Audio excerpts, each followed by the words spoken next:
Hello again, everyone. One more video today. This one's another one from that hidden Facebook folder. I enjoy your videos. Some of it's hard to watch after a while since it's upsetting to see how bad people are treated. In a way, I feel better for myself since I wasn't molested by my parents and I wasn't beaten other than a few whippings for getting kicked off the school bus for defending myself. First of all, and I've said this before, I'm going to say it again, don't compare your abuse to others. Okay, whether a plate is broken in half or broken in 1,000 pieces, it's still broken and will never be the same. Once you're abused, you're abused. That's it. Comparisons are only going to impede your progress in getting better. So you got to stop with the comparison and just accept the fact that you were abused. Don't worry about, the levels of abuse. I'm a little confused about my role in the family. My sister is the obvious golden child. I was the youngest and have a brother and two sisters. When I was 14, my parents got divorced and I moved in with my father since I knew my mother was a psycho authoritarian figure. It seems somehow I sort of dodged the narc abuse bullet to some degree. My older brother and I moved in with my father. During that time, my brother worked with my father in construction. I was depressed and started smoking marijuana at 16. I just had a I just had a few friends and it seemed most of the time I was left alone by my father. Okay. Yeah. You know what the problem is, and you guys know because I've spoken about it that I am pro medical marijuana, but at 16 you're too young for it because it screws up your brain. The chemicals in the THC, your brain's not ready for it at 16. So yeah, I mean that's a bad thing to do in your teenage years, and I understand why you do it out of depression and you just want to numb the pain. But at 16, it will alter your brain at that age. It's for you to use. For me, it's to be used as an adult. I was a victim of my father's narc abuse in a sense that he didn't care enough to help me get a better education and into positive things.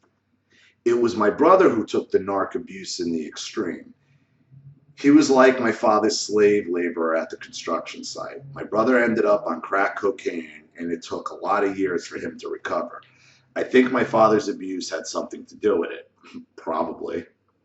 Probably. And the fact that you're both living with your dad. Okay, obviously your parents are divorced. Your mother's a psycho control freak. Your father's obviously an abusive type of control freak. So yeah, I think the abuse probably had something to do with the crack. When I was 18, I joined the Army, so I think that's another reason I escaped. Sadly, the Army has its share of narc leaders that abuse me. Yeah, it does. I mean, I respect our military and I respect all militaries, but with rank comes power, and with power comes abuse, and with abuse and narcissism, it is a place that narcissists will go to in the military. I got out when I was 20 with an honorable discharge and moved in with my narc mother for 2 years. At the end of 2 years, I completed an associate's degree at community college and was so sick of my narc mother that I went no contact with her and moved to a university to continue college. My mother actually tried to tell me how to spend my GI Bill money when I moved in with her. Isn't that great? You go and serve your country, you put your life on the line. You're serving the Army in the GI program, which gives you money specifically for education, and yet she feels entitled that you put your life on the line to tell you how to spend your money, not on an education. Great woman. Great woman. Then she opened my bank statement and acted like I stabbed her in the back when she found out I used my college money that I earned in the military. She opened your bank statement. What the fuck? You're an adult. You served your country in the military. You put yourself through community college, and then a university college, and this bitch feels entitled enough to open up your bank statement. There are few things in life that are more personal than your bank statement. How much money you have in the bank is personal and private. And she felt like you stabbed her in the back. Should have been like, bitch, why are you opening my mail? Why are you like, whoa, whoa, whoa, whoa. Why are your fucking hands on my bank statement? And why is it open? And why do you feel entitled to then question me on my bank balance of where I spent my money that I earned serving my country to get an education? Right there and then was your opportunities like, you know what? We're done. We're done. No contact for life. But we don't think of it like that when it's happening, because we're so used to taking, blame for shit that's not our fault, that we have no business taking blame for, that we'll see what's obvious, that we'll fail to see what's obvious right in front of our face. Why are you opening my mail? You bitch. Not to mention, she used all the classic Northcott tactics you talk about in your videos. Well, naturally. She would call me stupid in front of other people and things like that. I am so traumatized by her that if I go to her house, I get very anxious, even though I am not normally anxious. Well, of course you are. But again, why would you go to her house at this point? She opens your mail. She has no appreciation for you being a self-starter, getting yourself through the military, getting yourself through community college, getting yourself through a university and graduating. Opens your mail, bad mouths you to other people. Gee, wonder why you're feeling anxiety going over to her house. Why go? Why go? I had to cut most contact with her and my father. I sometimes allow us to go to dinner. And in the back of your mind, you should just be like, I hope you choke, I hope you choke, I hope you choke. But why? Why would you go? Again, why would you go to dinner with these people? Why would you share a meal with any of these people? You can't be enjoying yourself. You can't be there like, oh, wow, I really want to see my mom and dad. And you notice the mother and father are both going, even though they were divorced. Because everybody wants to get in on the narc train. I threatened her with no contact, and she gave a fake apology. And no is always wearing the mask, is not always wearing the mask when we meet. It's amazing how they go from incredibly cruel human to great lovely human at the flick of the switch. Right, they can. But it's only when they want something or they're backed up in a corner and they're about to be called out on their bullshit. There is no lovely human. It's fake. It's an act. Okay? And the lovely human only comes out to hide the fact that they're a shitty person. So that makes them even a shittier person. My father forced me to get back in contact with my mother when I moved in with him after college. I didn't plan well enough, and had a choice of being homeless or moving in with my father. My father, on the way home, forced me to call my mother. Well, coming out of college, you probably had no money, and I understand how you could be in it. Most people come out of college, they need to go back home. It's not a matter of you're going to call your mother. No. But because you said you probably didn't make many friends, you didn't keep many friends when you were younger, you didn't have those long-lasting relationships where you can find a buddy, find a friend, somebody to help you out. Because that's what the narcissist does. They put us in a position to, if the slightest thing goes wrong, you are dependent on them. That's what they want. And then they can enact whatever means of control they want over you out of fear of being homeless. He's her enabler now, which I just don't understand if they're divorced, but, You know, some men, they know they can't stop being Captain Save-A-Ho. Can't stop being Captain Save-A-Ho. You know, get out their cape and, you know, here's a fucking dumb bitch in distress and dumb abusive bitch in distress. Let me put on my Save-A-Ho cape and fly in. She adopted a child from my sister who couldn't take care of the child. My father is obsessed with that kid, like my father's obsessed with my daughter. My father and mother fight over him, like a pet. Another adoption where the kid is now a pet. I feel sorry for him. The kid is probably going to grow up all messed up. I keep thinking the heat is off me, though, and it's like they found a new supply. They did. But sad to say that. I know it's not right to be like, yay, they found a young child to eat. Yeah, that is tough and that is unfair. That is really unfair. And it breaks my heart even reading about it and thinking about it. But here's my question. Your brother was on crack. Your sister had a kid, can't take care of it. What does that say about them? See, the reason why they're obsessed with this kid, because they're both trying to use the kid to show, oh, we're not shitty parents. It's all of the kids. So now this is like their last chance of not being a shitty caregiver. Bullshit. Bullshit. Thanks for the insight you've provided. I can't say we're in 100% agreement on everything, nor do we need to be. Maybe I can't accept it all yet. I was very upset for about 1 week after the subject of narcissistic abuse at home.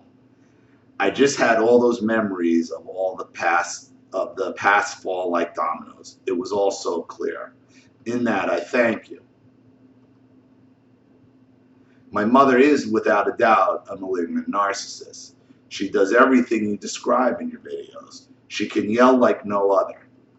So I got her to apologize to me one day when I confronted her about her behavior. I know she's a dog lover. She owned a little dog and it died after about 10 years. I called her right about 3 days after it died to confront her about her behavior. I called her then because I knew she would be softened up. How was she softened up, you might ask? Well, I knew she was sad about the death of her dog. The dog often is seen by the dog owners as a part of themselves.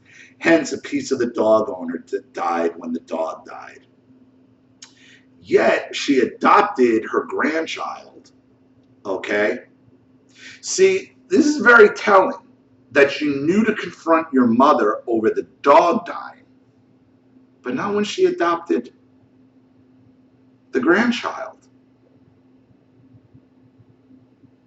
That means you already recognize that your mother puts more stock, more love, and more caring into a fucking dog than she does her own flesh and blood.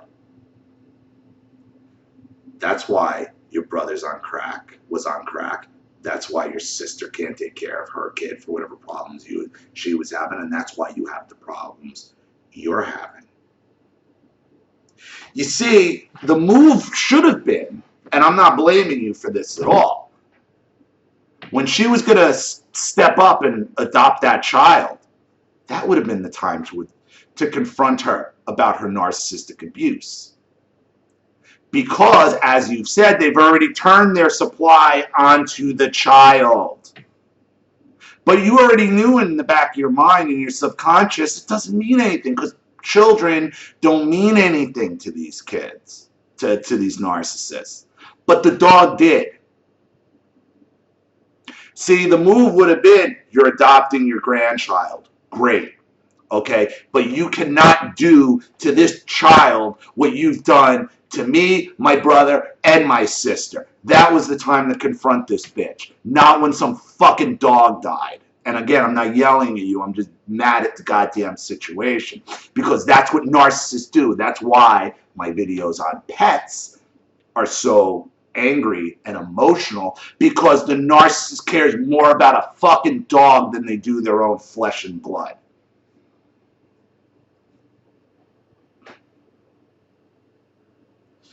So I got her to apologize to me one day when I confronted her about, oh, wait, I already read that.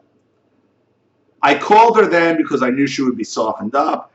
How was she softened up? And I already read that as well. Sorry about that. So what is it that a narcissist fears the most? Death of themselves. Nothing could be worse in a narcissist's mind than for the narcissist to depart from the world. You know how they think that would be such a loss to humanity. Partly. But they don't. See, narcissists are about what? Control. And what can't you control? The afterlife, whatever that may be. Because nobody knows what the hell it is. So they don't know what's waiting for them. Is this it? Am I just worm food? Okay. Do one of these religions have it right in that, you know, the good people go to heaven, the clouds in the sky and live, and then the bad people burn in hell for all of eternity? That's why they fear death, because they don't know what's waiting for them. And if it's the latter, they're gonna burn in. If you're bad, you're gonna burn in hell. Oh shit! They know they got an express ticket, okay, first class, okay, to go meet Lucifer. They know it. That's why they fear death. So I think if you really want to get in, I think if you really want to get into the mind of a narcissist, you must speak about death of themselves. Of course, the narcissist doesn't care about the death in of itself. They care about death themselves. It's the narcissist's Achilles heel. Exactly, because they don't know what the hell is waiting for them. They don't know. They don't know, and it drives them crazy. And they think, you know, they put up all these airs and all this show to get all these strangers to think that they're these wonderful people. All these flying to think they're these wonderful people. But in their minds, they know they're not. And if you believe the Bible, and you know, and I'm not making a religious statement here, but if you do, and if they do believe it, and God is this omnipotent presence and is omniscient and all-knowing, then God would already know what a piece of shit they are. God knows what they're thinking. They know what's in their heart, and they know they're fucked. They know they're fucked. Of course, a few months later, during a conversation with my mother, she uncontrollably muttered under her breath, "You had to get me when the dog died." Again with the dog. It's a weird science when it's weird since we were talking about something and it came out of nowhere in an uncontrolled manner. I guess it was slipping out of her mask. It's an amazingly sick thing. Yeah, it is. Yeah, it is. And that just lets you know, like I said, narcissists are terminators. And once they're wronged, and once they want something, they never let it go. And they're going to just wait for an opportunity for it to come up and use it against you or make an issue of it. And it's usually out of nowhere. It's completely off topic, comes out of left field to catch you. But think about that. That entire time you're there, for however months, months later, she sat for months not saying a word about it. But just letting it fester lets you know how the narcissist mind works. They care about pets more than they do their own flesh and blood. And they fear death because they don't know what the hell is waiting for them on the other side. Bottom line. Bottom line. So, thank you for your message. I'm sorry it took so long for me to get to it. Again, everybody else, thanks for watching. Please leave your comments in the comments thread below. The PayPal link if you want to contribute and have the video made is in the description box as well. This is Ollie Matthews. Thanks for watching. I'll see you all again shortly. Bye.